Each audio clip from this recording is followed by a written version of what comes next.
વિરમગામ તાલુકાના ઇનાયતપુરામાં વરસાદે વિકાસના દાવાઓની વાસ્તવિકતા ઉજાગર કરી છે। સ્મશાન સુધીનો રસ્તો બિસ્માર બનતા અંતિમ યાત્રા પણ મુશ્કેલ બની હતી। વિરમગામ તાલુકાના ઇનાયતપુરા એટલે કે નવા ગામમાં ભારે વરસાદ બાદ રસ્તાઓની દયનીય સ્થિતિ જોવા મળી હતી। ગામમાં એક વૃદ્ધનું હૃદયરોગના હુમલાથી અવસાન થતાં પહેલા તો હોસ્પિટલ લઈ જવામાં અને પછી મૃત્યુ બાદ સ્મશાન સુધી પહોંચાડવામાં ભારે હાલાકીનો સામનો કરવો પડ્યો।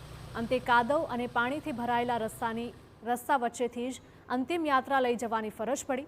ગામ લોકોનું કહેવું છે કે દર વર્ષે સ્મશાન તરફનો રસ્તો પાણીમાં ગરકાવ થઈ જાય છે અને સ્મશાનમાં પણ પાયાની સુવિધાઓનો પણ અભાવ છે। સ્થાનિકોએ રસ્તા, માટી પુરાણ અને સ્મશાનનો છાપરી સહિત જરૂરી સુવિધાઓ તાત્કાલિક ઉપલબ્ધ કરાવવા માટે માંગ કરી છે।